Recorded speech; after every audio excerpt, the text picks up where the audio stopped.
Welcome to Rewatch and Rank. On this channel, we rewatch older TV shows, provide a summary and opinion on the episode before ranking each episode against each other, and today's episode is Death Note Part 2, Episode 27, Abduction.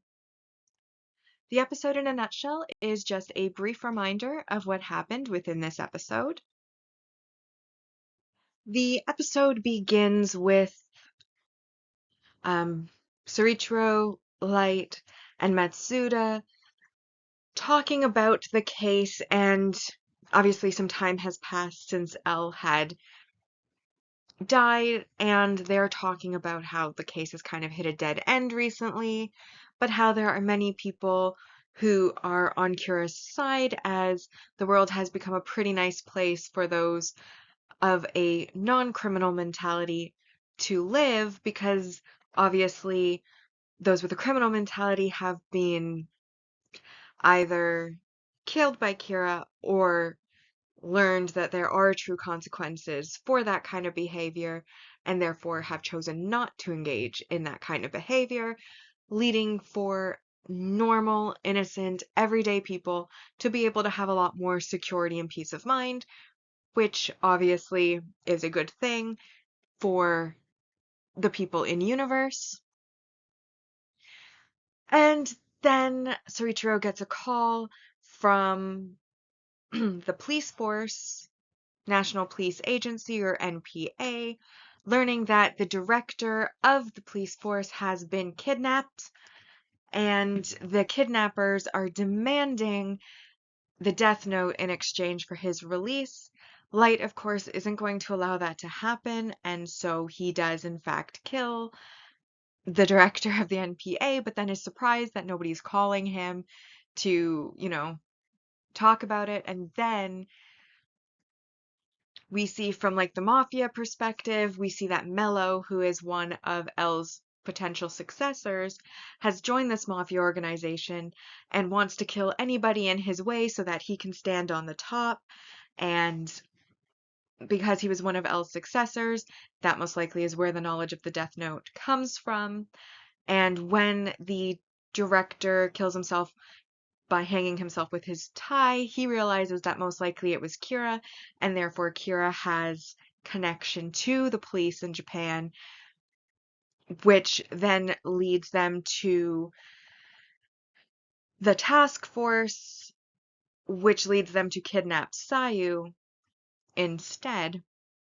Meanwhile, Nier, who is the other option for the next Elle as Elle's successor, joins up with the Americans and creates the SPK, which is a new Kira task force separate from the second Elle and the Japanese police, who are also trying to bring down Kira, and of course already know about the Death Note, as well as Nier was also a potential successor of Elle, and he sends an FBI agent to speak with Soichiro, and then upon discovering of the kidnapping, he then offers to assist them in retrieving the director. And also after Sayu is kidnapped, Light calls pretending to be Elle, and Nier reveals that he knows that he is the second Elle because he knows that Elle has already died alongside the 7 members of his task force, and that he can be called N. And Soichiro, upon Sayu's kidnapping, decides that he is going to give the Death Note that's in their possession to these mafia people. So now that we've been reminded about what happens in the episode, it's now time to rank the episode, and as always, we'll rank on our mostly objective ranking list, which uses set values to determine the score, and while it is void of motion, bias and judgment can still apply, and then the emotional, personal ranking will be second, and that's based on entertainment value and my personal opinion of the episode. So we'll start with our mostly objective rank values, and we have the introduction of a single arc supporting character, which is Roger Ruby, who is basically the one who was left in charge of the orphanage when Watari and Elle went to Japan, and is the one who delivers the news to Nier and Mello that Elle has died, but had died before choosing which of them would be the official successor and therefore offers them to work together, but Mello decides to leave instead, which brings us to our single arc main character introductions, which is of course Nier and Mello, who were L's original successors, and who are both attempting to solve the Kira case in their own way. And that brings us up to 5 points. We then have world building, which is the introduction of the SPK, or Special Provision for Kira unit, which is a combination of FBI, CIA, and NIR, who are, of course, trying to bring down Kira. And they also want the Death Note, just like Mello, who joined the Mafia, wants a Death Note. They want it as well. And that brings us to positive points wise 9. However, there was some negative messaging or behaviors in this episode, and there were a few of them. So, first, -2. Matsuda hits on Seiyu, and as in the first part, she was a young child. We know that there's a pretty big age gap there, and even though a few years have passed and she's now like young teens, so she definitely has grown up, she's still way too young for that. And a minor, and the fact that he's hitting on her openly in front of her family is really disgusting and despicable. And even though I never disliked Matsuda before, I'm not liking him in this episode because that was just really, really poor behavior. -2 points. We then have, of course, Mello going dark, joining the Mafia, and kidnapping Sayu. And I didn't think that, like, kidnapping the director of the police force, that made sense. He has a profession that puts him into danger. He has power and influence and such. He is involved, even if it's tangentially, to the case. So I feel like that's an acceptable risk. Therefore, his kidnapping, I didn't feel, well, kidnapping's always negative, of course, but I didn't feel like it was as big a deal because you kind of take on that kind of risk when you take on that kind of job. However, the kidnapping of Sayu, who is an innocent person in society, a young child still, like even if she's early teen, she's still a child. Um, that is just despicable on another level. And so that one was definitely worth the -2 points. And then, of course, our last -2 points came from Soichiro, who immediately upon finding Seiyu was kidnapped, decides he's going to hand over potentially the most powerful weapon in existence to the Mafia, no questions asked, to save one person's life. Now, admittedly, we would like Sayu to be rescued and Sayu to live, but just if you apply logic instead of emotion, just take a moment, logic instead of emotion, one life is not worth the potentially hundreds or thousands of lives that the Death Note could take in the wrong hands. And unlike Kira, who has at least the pretending of moral background to say I'm only targeting the bad guys, if it's in the hands of the bad guys, I don't think they're going to have the same qualms about killing the innocent and just random people and anyone and everyone who gets in their way. No one would be safe. That is a terrifying concept, and like I said, hundreds and thousands of lives.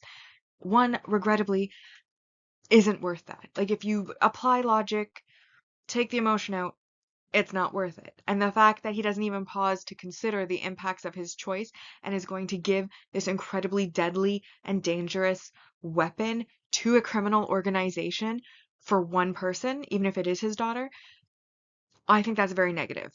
It shows that he's a terrible leader because leaders are in power to make the hard decisions, to make the choices that will benefit the greater majority, even if some minority suffers, in order to create the greatest outcome. And one life versus hundreds, thousands of innocent people, not just criminals, because again, this is a mafia organization. They are not going to be like Kira, where they're only killing the criminals. Very bad decision. I'm sorry, Sayu, but that is a very bad decision on Soichiro's part. And again, it's not necessarily that he makes that choice, it's that he doesn't even consider not making it. That is the negative messaging or behavior, in my opinion. And bias and judgment do apply to this list, so there's my bias and judgment. Very bad decision. makes this a 3 out of 10 episode. And so, of course, it is the first episode in part 2, and the only one on our part 2 rankings, Abduction in first place. Now, my personal ranking. So, I have a confession. I have seen part 2 before. I did watch it back in the day on cable when it was originally airing so long ago.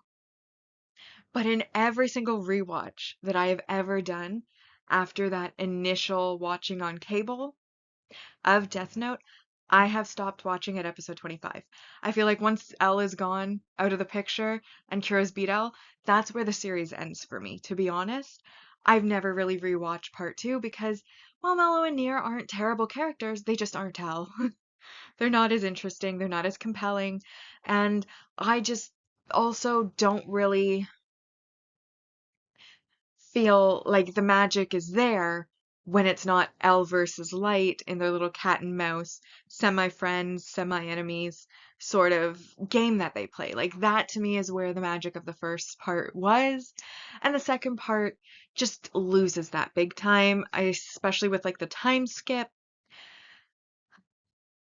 It lost something for me. So I've never actually really watched part 2, at least rewatched part 2.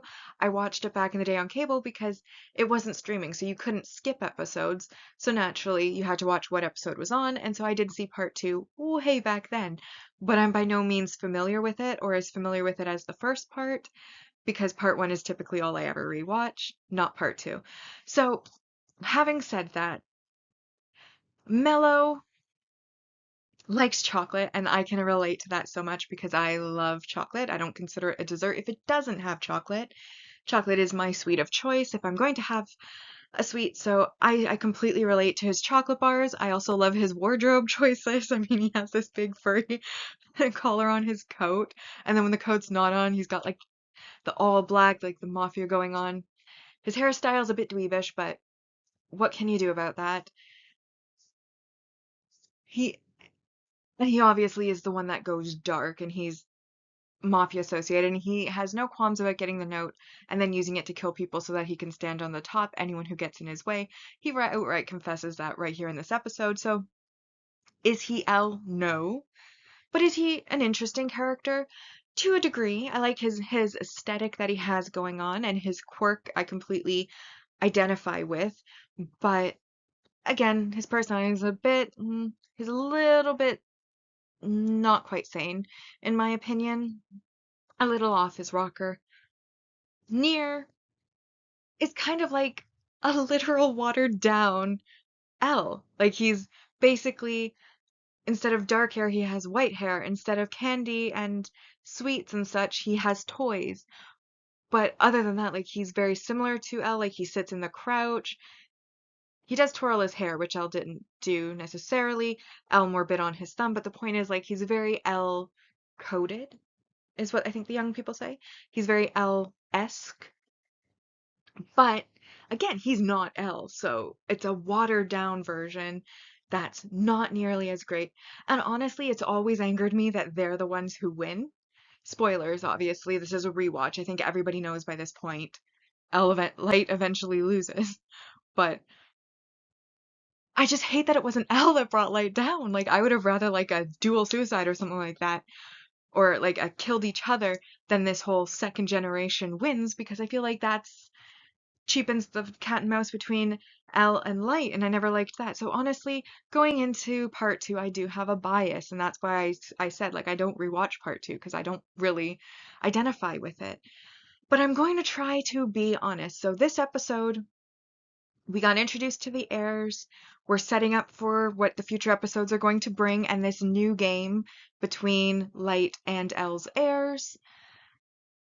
And while I don't necessarily hate the errors. I also don't think that they live up to L. And again, I am very disappointed that L isn't here. I mean, the greatest moment of this episode, in my opinion, was the last scene when Light is thinking about it and basically an image of L with like a handcuff chains going all over the screen was like the highlight of the episode. I was like, oh, there he is. But like the rest of it was meh. And of course there was a lot of negative messaging and behaviors happening. Like even the characters that already existed are kind of like not living up to what they built in part one. I don't like it, and I don't like the start of it. So I am going to stay the course with our objective ranking and just say I'm giving it a 3 because I don't think it's the worst thing that's ever existed, but it doesn't make me excited to continue watching part two. And like I said, as I'm watching part two, I'm just missing part one and missing L. So 3 out of 10 I felt was the highest I could give it. And that, because it's the only episode so far, Abduction is in first place on our part two ranking so far. And so now that brings us to our series ranking so far, and on our mostly objective, season 1 ended with a score of 70.77%, and part 2 has so far only earned 3 out of a possible 110. Meanwhile, on the personal side, part 1 ended with 60.38%, and part 2 also only has 3 out of 110 so far. So with that, we've now rewatched and ranked Death Note Part 2, Episode 27, Abduction. Like and subscribe if you'd like to, and I'll see you in the next episode.